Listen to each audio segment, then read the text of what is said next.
വിശ്വാസ വെളിച്ചത്തിൻ്റെ പുതിയ എപ്പിസോഡിലേക്ക് ഗുഡ്നസ് ടി വിയുടെ എല്ലാ മാന്യപ്രേക്ഷകരെയും ഏറെ സന്തോഷത്തോടെ സ്വാഗതം ചെയ്യുന്നു.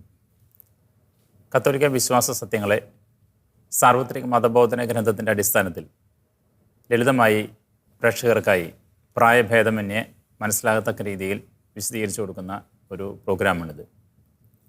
കേരള കത്തോലിക്ക സഭയിലെ അറിയപ്പെടുന്ന വാഗ്മിയും ഗ്രന്ഥകാരനും ദൈവശാസ്ത്രജ്ഞനുമായ ഡോക്ടർ വിൻസെൻ്റ് കുണ്ടൂളച്ചനാണ് നമുക്ക് വേണ്ടി ഇത് വിശദീകരിക്കുന്നത്. അച്ഛനെ ഈ പ്രോഗ്രാമിലേക്ക് ഹൃദ്യമായി സ്വാഗതം ചെയ്യുന്നു. Thank you. 10 കൽപ്പനകളിലെ ഏറ്റവും ഗൗരവമുള്ളത് എന്ന് പൊതുവെ പറയപ്പെടുന്ന കൊല്ലരുത് 5ാമത്തെ കൽപ്പനയിലാണ് ഇന്ന് നമ്മൾ ഈ എപ്പിസോഡിൽ ചർച്ച ചെയ്യാൻ ഉദ്ദേശിക്കുന്നത്. കൊല്ലരുതെന്ന് മാത്രമേ പറഞ്ഞിട്ടുള്ളൂ കൽപ്പനയിൽ. ഷാൽ നോട്ട് കിൽ, ആരെ എങ്ങനെ എന്നൊന്നും വിശദീകരിക്കുന്നില്ല. പക്ഷേ ഈ മതബോധന ഗ്രന്ഥം സാർവത്രിക മതവാദം വിശദീകരിക്കുന്നുണ്ട്. അപരനെ ബോഷ എന്ന് വിളിക്കുന്നവൻ പോലും ശിക്ഷാവിധിക്ക് അർഹനാണെന്ന് യേശു പറയുന്നു. ആ വ്യാഖ്യാനത്തിൻ്റെ വെളിച്ചത്തിലെ ഈ കൊലപാതകം സഭ ഏറ്റവും ഗൗരവമുള്ളൊരു കുറ്റമായി കാണുന്നുണ്ട്. ഉൽപ്പത്തിയുടെ പുസ്തകത്തിൽ തുടങ്ങിയതാണിത് അല്ലേ. ആദ്യത്തെ സന്തതികൾ തന്നെ അത് ഒന്ന് കാണിച്ചു തന്നിട്ടുണ്ട്. അതിനെക്കുറിച്ച് തന്നെയാണ് സുവിശേഷത്തിൽ യേശു പറയുന്നത്. എന്താണ് അതിനൊന്ന് വിശദീകരിച്ചു കഴിഞ്ഞാൽ? സാറ് പറഞ്ഞതുപോലെ വാസ്തവത്തിൽ ഏറ്റവും ഒരു ചെറിയ കൽപ്പനയാണ് അത്. ബാക്കിയുള്ള കൽപ്പനകളൊക്കെ നമ്മൾ വായിക്കുകയാണെങ്കിൽ 10 കൽപ്പനയിൽ അതിനൊക്കെ ഇത്തിരി ദീർഘമുണ്ട്. ഇത് കൊല്ലരുത് ഒരു വാക്കുള്ളൂ. അതെ. പക്ഷേ ചെറിയൊരു വാക്ക് മതി. അതിൻ്റെ അത്രയും ഗൗരവമുള്ള ഒരു കാര്യമായതുകൊണ്ടായിരിക്കാം ഒരുപക്ഷെ അത് കൂടുതൽ വിശദീകരിച്ചു കഴിഞ്ഞാൽ, കൽപ്പനയുടെ രൂപത്തിൽ വിശദീകരിച്ചു കഴിഞ്ഞാൽ അത് ഒരുപക്ഷെ പല ദുർവ്യാഖ്യാനങ്ങളിലേക്കും പോകാം എന്നുള്ളത് കൊണ്ടായിരിക്കും ആദിമകാലം മുതലേ, യേശുവിന് മുമ്പ് തന്നെ മോശയുടെ കാലഘട്ടത്തിലുള്ള നിയമമായിട്ടാണ് ക്രിസ്തീയ ചരിത്രത്തിൽ, ബൈബിൾ ചരിത്രത്തിൽ നമ്മൾ കാണുന്നത്.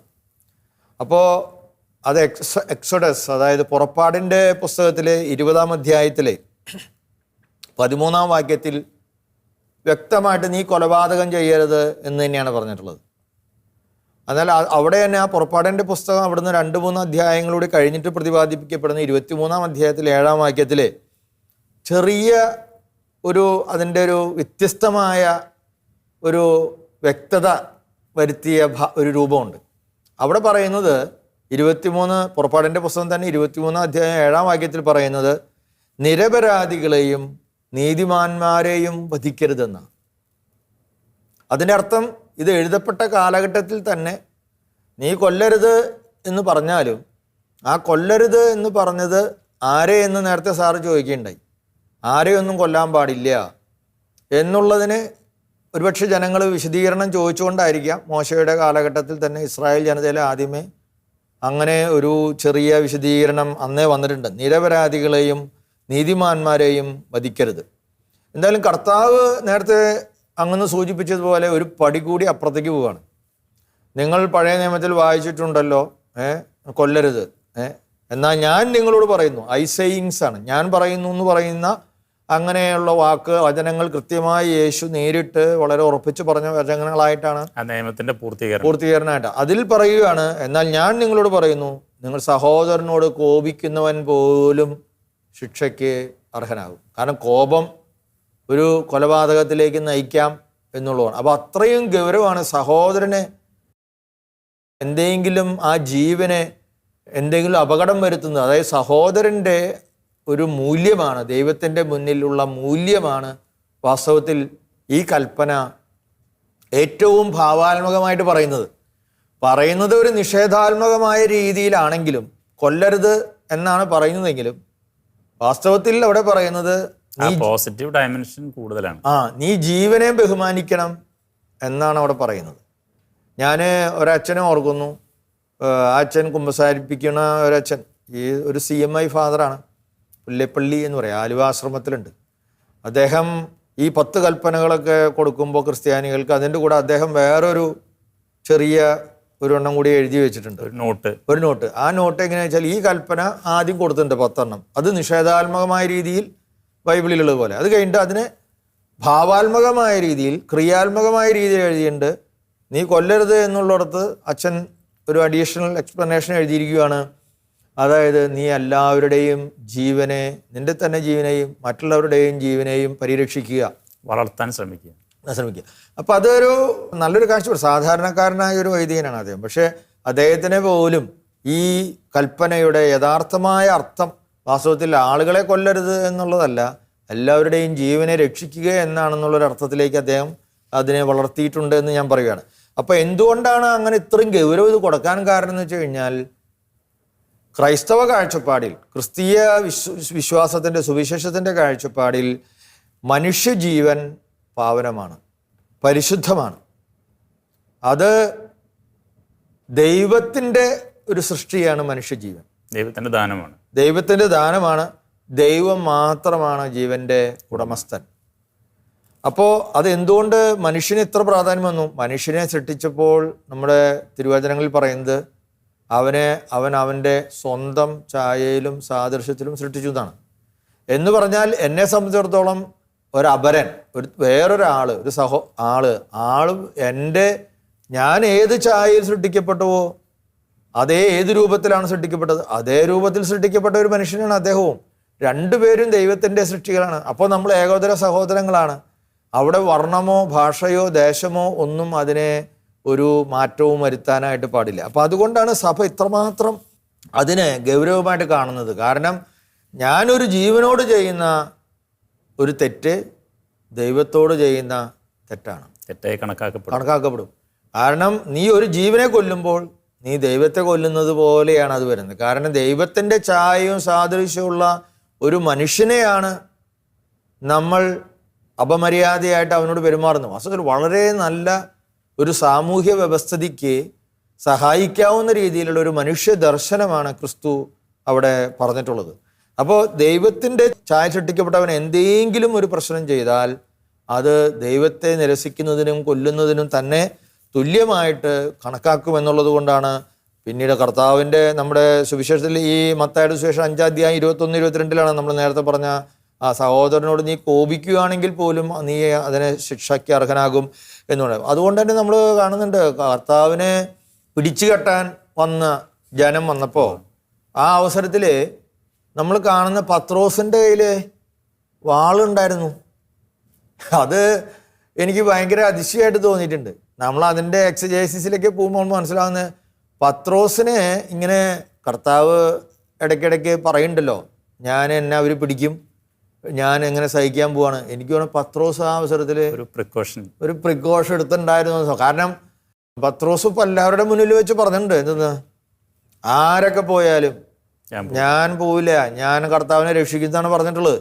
വാളിന്റെ ബലത്തിലാവും എന്ന് ഞാൻ വിചാരിക്കണം. അതിനെക്കുറിച്ചൊന്നും പ്രത്യേകിച്ച് സുവിശേഷം പറയുന്നില്ല. പത്രോസെ നീ വാൾ കുറയില്ല. എന്തായാലും പത്രോസ് എപ്പോഴും വാൾ കൊണ്ട് നടക്കുന്നതായിട്ട് നമ്മൾ ഒരിക്കലും ചിത്രത്തിൽ കണ്ടിട്ടില്ല. മീൻ പിടിക്കാൻ പോണ ആളാണ്. പിന്നെ മാത്രമല്ല മനുഷ്യന് ചിലപ്പോൾ അതുകൊണ്ടാവും പറഞ്ഞത്, കാരണം മര്യാദയ്ക്ക് ഉപയോഗിക്കാനും പോലും അറിയില്ല. മാത്രമല്ല മനുഷ്യനെ പിടിക്കുന്നവരാക്കാന്നേ പറഞ്ഞിട്ടുള്ളൂ, അല്ലാതെ ഇങ്ങനെ വെട്ടിപ്പിടിക്കുന്ന കാര്യമൊന്നും കർത്താവുണ്ട്. അപ്പോൾ കർത്താവിൻ്റെ അംഗരക്ഷകനായിട്ട് ഇങ്ങനെ വാള്, പക്ഷെ ആ അവസരത്തിൽ ആ സന്ദർഭത്തിൽ അവൻ്റെ കയ്യിൽ എങ്ങനെയോ പത്രോസിൻ്റെ കയ്യിൽ വാളുണ്ടായിരുന്നു. ആ വാൾ അവനെടുത്ത് വെട്ടാൻ ശ്രമിച്ചപ്പോൾ മാത്രമല്ല ഒരു ചെവി ഛേദിക്കുക പോലും ചെയ്തു. ഉടനെ പറഞ്ഞു, വാൾ നിൻ്റെ ഉറയിലിടുക എന്ന് പറഞ്ഞാൽ അത് വളരെ ചിന്തനീയമാണ്. കാരണം എൻ്റെ ജീവനെ വകവരുത്തുന്ന ഒരവസരത്തിൽ വേറൊരാൾക്ക് അത് തടയാനുള്ള അവകാശം പോലും ഉണ്ട് ഇന്നത്തെ സഭയുടെ പഠനങ്ങളിൽ. അപ്പോൾ യേശു പക്ഷേ ആ നേരത്ത് പറയണം, ഞാൻ ബലിയാടാക്കപ്പെടേണ്ട ആളാണ്, നീ അതുകൊണ്ടൊരു വേറൊരു വയലൻസ് എന്നെ രക്ഷിക്കാൻ വേണ്ടി ചെയ്യേണ്ട. അത്രമാത്രം സഹോദര സ്നേഹം അതിൽ ഉണ്ട്. അപ്പോൾ അതുകൊണ്ട് നമ്മളിവിടെ കാണുന്നത് ഇത് വളരെ ശ്രദ്ധിച്ച് കണക്കാക്കേണ്ട ഒരു കാര്യമാണ്, കൊലപാതകം. കാരണം ഈ പറഞ്ഞതുപോലെയുള്ള ദൈവദർശനങ്ങൾ അതിൻ്റെ പുറകിലുണ്ട്. അതുകൊണ്ട് തന്നെ ഒരാൾ അപകടത്തിൽ, അത് നമ്മൾ പ്രേക്ഷകർ മനസ്സിലാക്കേണ്ട ഒരു കാര്യമാണ്. നമ്മൾ വണ്ടി ഓടിച്ച് പോകണം, ഒരാൾ അപകടത്തിൽപ്പെട്ട് ചോര വാർന്നൊലിച്ച് കെടുക്കുക വിചാരിക്കുക. ഞാനത് നിരസിച്ചുകൊണ്ട് അതിനെ കണ്ടിട്ടും ഗൗനിക്കാതെ ഞാനത് വിട്ടുപോകുന്നത് വാസ്തവത്തിൽ ഞാൻ ഒരു മരണത്തിന്, ഒരു കൊലപാതകത്തിന് കൂട്ടുനിൽക്കുന്നത് പോലുമാണ്. ഇൻഡയറക്റ്റായിട്ട്, അവ്യക്തമായ രീതിയിലാണ്, ഇൻഡയറക്റ്റ് ആണ് എന്ന് പറഞ്ഞാലും അപകടത്തിൽപ്പെട്ട ഒരാൾക്ക് നമ്മൾ സഹായം നിഷേധിച്ച് ഓടിപ്പോകുന്ന, അല്ലെങ്കിൽ നമ്മൾ തന്നെ വണ്ടി ഇടിച്ചിട്ട് അങ്ങനെയും ചില ആൾക്കാർ കാണും. നമ്മൾ പറയാനില്ലേ, രാത്രി നിർത്താണ്ട് പോകും, ഏതോ ലോറി ഇടിച്ചു, അവൻ പോയി. ചിലപ്പോൾ അറിയാണ്ടാണെങ്കിൽ ഓക്കെ, അറിഞ്ഞിട്ട് നമ്മൾ വണ്ടി ഓടിച്ചു പോവുകയാണെങ്കിൽ വേറെ ആളുകളില്ലെങ്കിൽ നമുക്ക് ആ ആളെ അറ്റൻഡ് ചെയ്യാനുള്ള ഉത്തരവാദിത്വം പോലും ഉണ്ടെന്നാണ് ഈ കൽപ്പനയിൽ നിന്ന് നമ്മൾ മനസ്സിലാക്കുന്നത്. അതുപോലെ തന്നെ വേറെ ഒരുപക്ഷെ നമ്മുടെ പ്രേക്ഷകരെ ചിന്തിക്കാത്തൊരു കാര്യം കൂടി സഭയുടെ ഔദ്യോഗിക പഠനത്തിൽ പറയുന്നുണ്ട്. നമ്മുടെ ഈ നാട്ടിൽ ദാരിദ്ര്യം ഉണ്ടാകുന്നത്, പട്ടിണിക്കോലങ്ങൾ ഉണ്ടാകുന്നത് എന്തുകൊണ്ടാണ്? തീർച്ചയായിട്ടും നീതിബോധത്തോടുകൂടെ, സ്നേഹത്തോടുകൂടെ, പരസ്പര ബഹുമാനത്തോടുകൂടെ, തുല്യതയോടുകൂടെ മനുഷ്യൻ ജീവിക്കുകയാണെങ്കിൽ എല്ലാവർക്കും ജീവിക്കാനുള്ള വിഭവങ്ങൾ ദൈവം ഈ ലോകത്തിലുണ്ട്. അതിനുള്ള ഇച്ഛാശക്തി മനുഷ്യന് കൊടുത്തിട്ടുണ്ട് പ്രവർത്തിക്കാനായിട്ട്. പക്ഷേ നമുക്കറിയാം ഡിസ്ട്രിബ്യൂഷനിൽ വരുന്ന വ്യത്യാസം, അത് വിഭജിച്ച് ഓരോരുത്തർക്കും കൊടുക്കുന്നതിലുള്ള, അപ്പോൾ നമുക്കറിയാം ലോകത്തിലൊരു 20% പേരുടെ കയ്യിലായിരിക്കാം ഈ ലോകത്തിലെ മുഴുവൻ സമ്പത്തിൻ്റെയും ഒരു 60-70% കയ്യിലാക്കി വെച്ചിട്ടുള്ളത്. അതൊരു രാഷ്ട്രത്തിലായാലും എല്ലായിടത്തും ഇങ്ങനെയൊക്കെ തന്നെയാണ് സംഭവിക്കുന്നത്. അപ്പോൾ നമ്മൾ ഏറ്റവും വലിയ ശക്തിയായി എത്രയാം 2ാം സ്ഥാനത്താണ്, 3ാം സ്ഥാനത്താണ്, 5ാം സ്ഥാനത്ത് സാമ്പത്തിക ആയിട്ടുള്ള സ്രോതസ്സാണെന്ന് നമ്മളെന്ന് പറഞ്ഞാലും അത് ആരാണ്? ഏതോ 10-15% ആളുകളെ സംബന്ധിച്ചാണ് ഇത് വരുന്നത്. ബാക്കിയുള്ളവരെല്ലാം ദരിദ്രവാസികളായിട്ട് തന്നെ ജീവിക്കുകയാണ്. അപ്പോൾ അങ്ങനെ ഞാൻ അമിതമായ ലാഭം ചെയ്ത് കോർപ്പറേറ്റ് ആയിട്ട് പ്രവർത്തിക്കുമ്പോൾ, ലാഭം കൊയ്യുന്ന ഒരു കോർപ്പറേറ്റ് ആയിട്ട് ഞാൻ പ്രവർത്തിച്ചിട്ട് അതിൻ്റെ പേരിൽ ഞാൻ ഒരാളുടെ പട്ടിണി മരണത്തിന് കാരണമാകുന്നുണ്ടെങ്കിൽ അതുപോലും വാസ്തവത്തിൽ എന്തിൻ്റെ ഭാഗമായിട്ട് വരും? കൊലപാതകത്തിലേക്ക് ഭാഗമായിട്ട് വരും. എനിക്ക് ഈ 2 കാര്യങ്ങൾ ഊന്നി പറയണമെന്ന് എനിക്ക് തോന്നുന്നു. നമ്മൾ ഒരുപക്ഷെ അധികം ചിന്തിക്കാത്തൊരു കാര്യമാണ്. നമ്മളുടെ ധൂർത്തുകൊണ്ട് വേറൊരു പാവപ്പെട്ടവന് ജീവിക്കാൻ അവകാശം, അതിനുള്ള വയറോ കഴിയാനുള്ള അവകാശം നഷ്ടപ്പെട്ടു പോകുന്നുണ്ടെങ്കിൽ നമ്മൾ ആ രീതി, അതുകൊണ്ടാണ് ഞാൻ ഒരു കാര്യം ശ്രദ്ധിച്ചിട്ടുണ്ട്. യൂറോപ്പിലൊക്കെ നമ്മുടെ അവിടെ അങ്ങനത്തെ കാര്യങ്ങൾ വളരെ, ഇപ്പോൾ സോഷ്യൽ മീഡിയ വന്നപ്പോൾ കുറച്ചൊക്കെ വന്നു തുടങ്ങിയിട്ടുണ്ട്. ഇത് കാണുമ്പോൾ നമ്മൾ അതിൻ്റെ ഇടയിൽ ചിലർ പറയും, ഞാൻ ഇങ്ങനെ ക്യാൻസറായിട്ട് കിടക്കുകയാണ്, എന്നെ ആരും സഹായിക്കാല്ലേ എന്നൊക്കെ പറയുന്ന മിസ്യൂസ് ഉണ്ടാകാം. അപ്പോൾ അങ്ങനെ വരുമ്പോൾ നമ്മൾ ഉടനെ തന്നെ ആളുകൾ സഹായിക്കുന്നുണ്ട്. യൂറോപ്പിൽ ഇങ്ങനെയൊക്കെ ഒരു TV-യിൽ ഇങ്ങനെ ഒരു അപ്പീൽ വരുവാണെങ്കിൽ, ക്രൗഡ് ഫണ്ടിങ്, ഉടനെ തന്നെ ആളുകൾ ഭയങ്കര ഉദാരമായിട്ട് കൊടുക്കും. കാരണം അത് ആരൊക്കെയാണ് എന്നോ, അല്ലെങ്കിൽ വേറൊരു രാജ്യത്ത് ആഫ്രിക്കയിലേക്ക് പട്ടിണിയുടെ ചില ഭാഗങ്ങൾ ഒക്കെ നമ്മൾ ചിലപ്പോൾ TV-യിൽ വരാറുണ്ട്. ഞാൻ ഓർമ്മയുണ്ട്, ഒരു കുട്ടി ഇങ്ങനെ മരിക്കാൻ കാത്തു നിൽക്കുന്ന ഒരു പക്ഷി, സൈഡിൽ കാത്തിരിക്കുന്ന ഒരു കഴുകിനെ കുറിച്ച് ഉള്ളൊരു ചിത്രം ഒരു പ്രാവശ്യം വന്നായിരുന്നു ആഫ്രിക്കയിലെ ഏതൊരു രാജ്യത്ത് നിന്ന്. അതൊക്കെ കണ്ടപ്പോൾ ഞാൻ ഓർക്കുന്നു, അന്ന് അവിടെ ആളുകളൊക്കെ വളരെ ഉദാരമായിട്ട് സഹായിക്കുന്നു. കാരണം അതിലൊക്കെ ഈ കൊലപാതകത്തിന്റെ ഒരു ഘടകമുണ്ട്. നമ്മളുടെ അവിടെ ഹോട്ടലുകളിൽ ചില ബോക്സ് ഒക്കെ വെച്ചിട്ട് അത് ചെയ്യുന്നു, ഒരാൾക്കുള്ള ഭക്ഷണത്തിനുള്ള പൈസ അത് ചെയ്യുന്നുണ്ട്. ഞാനിപ്പോൾ പല ഹോട്ടലിൽ ഇടയ്ക്കൊക്കെ ഭക്ഷണം കഴിക്കാൻ കയറുമ്പോൾ, വെജിറ്റേറിയൻ ഹോട്ടലുകളിൽ നമ്മൾ ഒരു ഉറപ്പോടുകൂടി കയറണത്. അപ്പോൾ അവിടെ കയറുമ്പോൾ ഞാൻ കണ്ടിട്ടുണ്ട്, ചിലപ്പോൾ ഇങ്ങനെയുള്ള ഭിക്ഷാടകരായ ആളുകൾക്ക് അവർ ഫ്രീ ആയിട്ട് ആ ഹോട്ടലുകാർ ഭക്ഷണം കൊടുക്കുന്നുണ്ട്. ഡിസ്പ്ലേ ചെയ്യും, ഒരു 7 ഊണും കൂടി ഉണ്ട്. അപ്പോൾ അങ്ങനെ കൊടുക്കുന്ന നല്ല മനുഷ്യർ നമ്മുടെ നാട്ടിലുണ്ട്. ഞാനിത് പറയുന്നത് കാരണം ഹിറ്റ്ലർ ഈ വളരെ ശ്രദ്ധിച്ച് നമ്മൾ പഠിച്ചിരിക്കേണ്ട ഒരു കാര്യമാണ് അത്. ഹിറ്റ്ലർ ആദ്യം ചെയ്തത് എന്താണെന്നറിയോ? ഉൽപാദനക്ഷമയില്ലാത്ത ആളുകളെയൊക്കെ കൊന്നുകളയാന്നുള്ളൊരു തീരുമാനത്തിലേക്ക് വന്നായിരുന്നു. ഡിസേബിൾഡ് ആയിട്ടുള്ളവർ.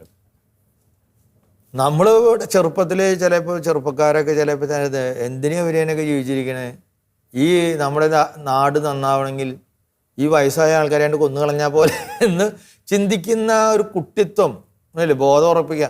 അത് ഹിറ്റ്ലർ ആദ്യം പറഞ്ഞത്, അതാണ് പുള്ളി ആദ്യം ചെയ്തത്. ഇപ്പോൾ ഉൽപാദനക്ഷമയില്ല. കോവിഡ് വന്നപ്പോൾ നമ്മളിത് കുറച്ച് കണ്ടതാ. പല സ്ഥലത്തും ചെറുപ്പക്കാരാണെങ്കിൽ മാത്രം കയറി ചെയ്താൽ മതി എന്നാണ് പല ആശുപത്രികളിലും വിദേശങ്ങളിൽ പ്രത്യേകിച്ച് പറഞ്ഞിരുന്നത്. വയസ്സായ പോട്ടറപ്പോൾ അത് പോയാൽ സോഷ്യൽ സെക്യൂരിറ്റി, ഇൻഷുറൻസുകാർക്ക് ഭയങ്കര ലാഭമാണ്. രാഷ്ട്രം നേരിട്ട് ഇൻഷുറൻസ് കൊടുക്കണ രാജ്യങ്ങളുണ്ട് പലതും. അവിടെ അവർക്ക് ഈ ഒരു പോപ്പുലേഷൻ പോയി കിട്ടിക്കഴിഞ്ഞാൽ ഭയങ്കര ലാഭമാണ്. ഇതെല്ലാം കൊലപാതകത്തിൻ്റെ തന്നെ മറ്റ് രൂപങ്ങളാണ് എന്ന് പറയാം. അപ്പോൾ ഹിറ്റ്ലർ ആദ്യം പറഞ്ഞത് ഉൽപാദനക്ഷമയില്ലാത്തവരൊക്കെ ഇവിടെ ജീവിക്കാൻ അവകാശമില്ലാത്തവരാണ്. പിന്നെ പുള്ളി പറഞ്ഞു, പ്രത്യയശാസ്ത്രപരമായിട്ട് നമ്മളോട് യോജിക്കാത്തത്, അധികാരത്തോട് യോജിക്കാത്ത പ്രത്യയശാസ്ത്രം പാലിക്കുന്ന ആളുകളൊക്കെ മരിച്ചു പോകണം. അവിടുന്ന് കുറച്ച് കഴിഞ്ഞപ്പോൾ പറഞ്ഞു, ഈ വംശത്തിൽപ്പെടാത്തവരെ ആരും ഇവിടെ വേണ്ട, അവരെ നിരാകരിച്ചു. അത് കഴിഞ്ഞിട്ട് പിന്നെ പറഞ്ഞു, ജർമ്മൻകാരല്ലാത്തവരെ എല്ലാവരെയും കൊല്ലണം. നാസി പാർട്ടി ഈ ലക്ഷക്കണക്കിന് മനുഷ്യരെ ചേംബറിലിട്ട് കൊന്നു എന്നൊക്കെ പറയുന്ന ആ കാര്യത്തിലേക്ക് എത്തിച്ചേർന്നത് ഈ ഒരു ഫാസിസത്തിൻ്റെ, ഈ ചെറിയ നാസിസത്തിൻ്റെ ഈ രൂപത്തിലെ നമ്മുടെ ഒരു സഹോദരനോടുള്ള മനോഭാവം കൃത്യമായിട്ട് കാണുന്നുണ്ട്. സഹോദരൻ ദൈവത്തിൻ്റെ സൃഷ്ടിയാണ്, അവന് വിലയുണ്ട്. അവൻ എങ്ങനെയുള്ള സഹോദരനായാലും അവൻ വിലമതിക്കപ്പെടേണ്ടവനാണ്. അവന് ഉൽപാദനക്ഷമത കുറവായിരിക്കാം, അവനായിരിക്കുന്ന അവസ്ഥയിൽ അവനെ സഹോദരനായിട്ട് അംഗീകരിക്കും. ജീവനുള്ള ഏതൊരു വ്യക്തിയെയും നമ്മൾ ആ രീതിയിൽ മനുഷ്യജീവനെ ബഹുമാനിക്കേണ്ടതാണ്. അപ്പോൾ ഹിറ്റ്ലറിൻ്റെ അപകടം നമുക്ക് ഏതൊരു രാജ്യത്തും ഏത് സമയത്തും. അതുപോലെ ചില ആൾക്കാർ തെറ്റിദ്ധരിച്ചിട്ടുണ്ട്. അതായത് ഈ കൊലപാതകത്തെക്കുറിച്ച് പറയുമ്പോഴേ, നമ്മളുടെ ജീവന് ഭീഷണി നേരിടുന്ന ഒരു സന്ദർഭത്തിൽ ഒരു അറ്റാക്ക് വരുമ്പോഴോ അല്ലെങ്കിൽ ഒരു ബലാത്സംഗത്തിൽ ഉൾപ്പെടുന്ന അവസരത്തിലൊക്കെ വരുമ്പോൾ അത് ആ സ്വയരക്ഷയ്ക്ക് വേണ്ടിയിട്ടുള്ള ആ ഇതിൽ മറ്റൊരാളെ അയാൾ മരിക്കാൻ ഇടവഴിയാണെങ്കിൽ അതേ കൊലപാതകത്തിൻ്റെ ഭാഗത്തിൽ വരില്ല എന്ന് പറയുന്ന ഒരു അതായത് സ്വയരക്ഷയ്ക്ക് വേണ്ടി വേറൊരാളെ കൊല്ലുക എന്നുള്ളതല്ല. അതായത് വേറൊരാളെ കൊല്ലാൻ, ഒരാളെ അക്രമിയെ കൊല്ലാനുള്ള അവകാശമല്ല. എൻ്റെ സ്വയം രക്ഷ ഞാൻ ഉറപ്പുവരുത്തുന്നതിനിടയിൽ വേറൊരാൾ കൊല്ലപ്പെടാൻ ഇടവന്നാൽ ഉണ്ടാകുകയാണെങ്കിൽ അതിന് എനിക്ക് ഉത്തരവാദിത്വം ഇല്ല എന്നാണ് പറയുന്നതിൻ്റെ അർത്ഥം. അപ്പോൾ അവിടെയും ജീവനെ രക്ഷിക്കുക എന്നാണ്. എൻ്റെ ജീവനെ രക്ഷിക്കേണ്ടത് പ്രഥമമായിട്ട് ഞാൻ തന്നെയാണ്. ദൈവം എനിക്കൊരു ജീവൻ തന്നാൽ അത് രക്ഷിക്കാനുള്ള കടമ എനിക്കുണ്ട്. അതിന് ഞാൻ ഉറപ്പുവരുത്തുന്നതിനിടയിൽ അബദ്ധവശാൽ എൻ്റെ അക്രമി കൊല്ലപ്പെടുകയാണെങ്കിൽ അത് ഒരു കുറ്റകരമായിട്ട് സഭ കാണുന്നില്ല എന്നാണ് നമ്മുടെ ജനങ്ങൾ അത് മനസ്സിലാക്കേണ്ടത്. നമ്മുടെ നാട്ടിലെ നിയമം അനുസരിച്ചിട്ട് അങ്ങനെ തന്നെയാണ് വരുന്നത്. സിവിൽ കോടതിയിലും വക്കീലെന്ന രീതിയിൽ അങ്ങേക്കറിയാം. അതുപോലെ ഒരാൾ അക്രമം എന്നോട് ചെയ്താൽ ഞാൻ വിചാരിക്കുകയാണ് അതിന് ആനുപാതികമല്ലാത്ത രീതിയിൽ ഒരു തിരിച്ചടി കൊടുക്കുന്നത് പോലും വാസ്തവത്തിൽ ഈ മതബോധന ഗ്രന്ഥം പറയുന്നുണ്ട് തെറ്റാണ് എന്ന്. അതായത് ആവശ്യത്തിലധികം. അതുകൊണ്ടായിരിക്കും പഴയ നിയമ കാലഘട്ടത്ത് ഒരു കണ്ണ് നിന്റെ പോയി ഒരുത്തൻ കളഞ്ഞാൽ നിനക്ക് ഒരു കണ്ണ് കളയാനുള്ള അവകാശമുണ്ട്. അപ്പോൾ ആ അർത്ഥത്തിൽ നമുക്ക് ഒരു അനുപാതികമല്ലാത്ത രീതിയിൽ വേറൊരാളെ ഒരക്രമി ഇപ്പോൾ ഒരാൾ പറയാണ്, അവനിങ്ങനെ വന്നപ്പോൾ രണ്ട് കൈയും അവൻ പുറകിലേക്കാണ് പിടിച്ചിരുന്നത്, അവൻ്റെ കയ്യിൽ കടാരല്ല എന്ന് എന്താ ഉറപ്പ്? അതുകൊണ്ട് ഞാൻ അവനെ കൊല്ലാണ്. അപ്പോൾ ഞാൻ അവനെ കൊല്ലാണ്, അവൻ എൻ്റെ ശത്രുവാണ്. അവൻ എന്നിട്ട് എല്ലാവരും വരുമോ കൊല്ലാൻ വരണവര്?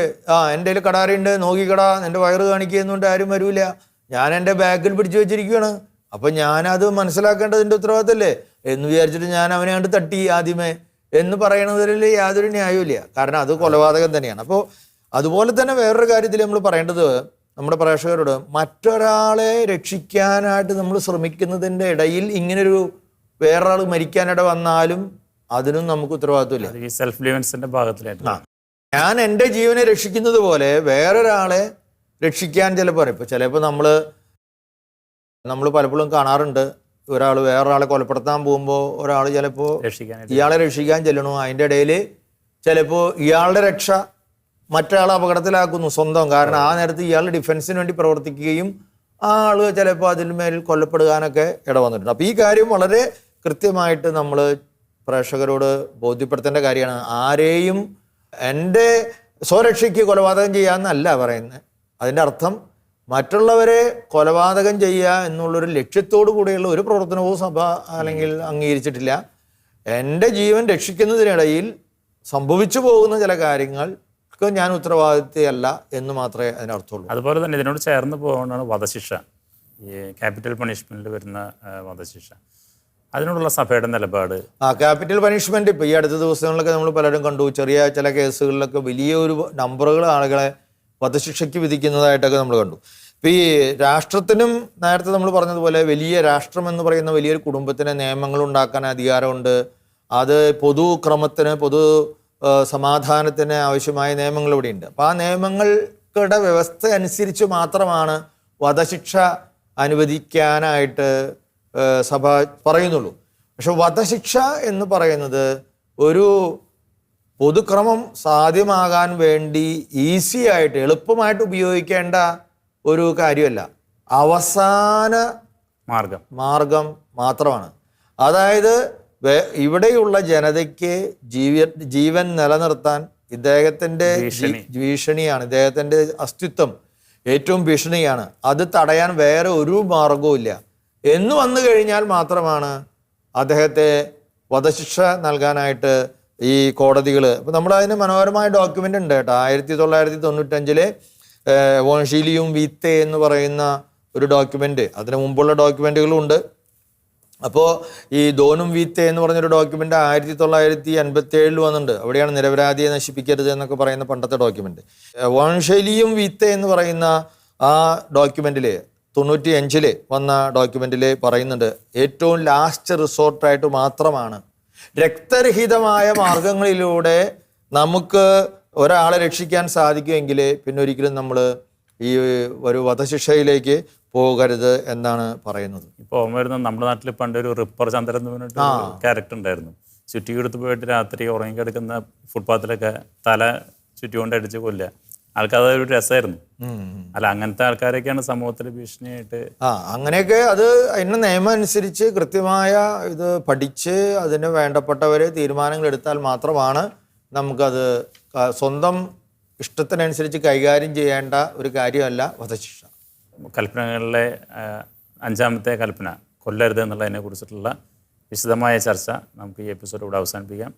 എല്ലാ പ്രേക്ഷകർക്കും മുന്നേച്ചന് നന്ദി പറയുന്നു. Thank you. കൊല്ലരുത് എന്ന് പറയുന്നതിൻ്റെ വ്യാഖ്യാനം നമ്മൾ കേട്ടു. കോപിക്കരുത്, വിദ്വേഷം വരുത്, പ്രതികാരം വരുത് എന്നുള്ള 3 കാര്യങ്ങൾ കൂടി ഇതിൻ്റെ ഒരു വിശദീകരണത്തിൽ വരുന്നതാണ്. പ്രതികാരം എനിക്ക് വിട്ടുതരിക എന്ന് ബൈബിൾ പലപ്പോഴും ആവർത്തിക്കുന്നുണ്ട്. നീ തന്നെ പ്രതികാരം ചെയ്യേണ്ടതില്ല, ജീവനെ പോഷിപ്പിക്കാനാണ് നിന്നെ ഭരമേൽപ്പിച്ചിരിക്കുന്നത്, അതിൻ്റെ ഉടമയെ ആണ് അതിൻ്റെ അവസാന ഉത്തരവാദിത്വം, നീ തന്നെ അത് നശിപ്പിക്കാനായിട്ട് ഒരുമ്പെടരുതെന്നാണ് ഇതിൻ്റെ അർത്ഥം. ഈ എപ്പിസോഡ് ശ്രവിച്ച എല്ലാ പ്രേക്ഷകർക്കും നന്ദി പറയുന്നു. നന്ദി, നമസ്കാരം.